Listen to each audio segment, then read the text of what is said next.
জীৱনত আপুনি কেতিয়াও কমপ্লেইন নকৰিব, নিজক লৈ মানে কেতিয়াও কমপ্লেইন নকৰিব যে মোৰ এইটো নাই, মোৰ সেইটো নাই, মোৰ পইচা নাই, মোৰ দামী গাড়ী নাই, মোৰ দামী বাইক নাই। ধেৰ কমপ্লেইন কৰোঁ আমি জীৱনটোক লৈ।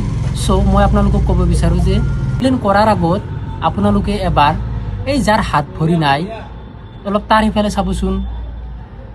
এই যে সৰু সৰু ল'ৰা ছোৱালীবিলাক যে ফুটপাথত ঘূৰি ফুৰি থাকে, মাক দেউতাক নাই, কিবা নাই, আপোনাৰ ওচৰত আহি কেনে 2 টকা খোজে, সেইবিলাক চাবচোন।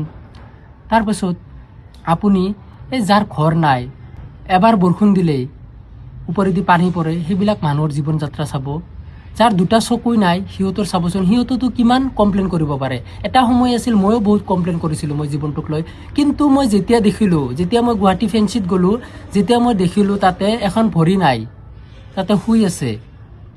চ' এইবিলাকৰ পৰা আমি শিকিব লাগে। জীৱনত কমপ্লেইন কৰাৰ আগত আপুনিও অলপ চাৰিওফালে আপোনাৰ চকু ফুৰাব লাগে, তেতিয়া আমি জীৱনত কমপ্লেইন কৰাৰ পৰা দূৰত থাকিম। কাৰণ আপুনি যিটো জীৱন জীয়াই আছে, যিটো জীৱন অতিবাহিত কৰি আছে, সেইটো জীৱন কাৰোবাৰ বাবে সপোন। তেখেতে সেই জীৱনটো জীয়াবৰ বাবে সপোন চাই আছে। Never be complain.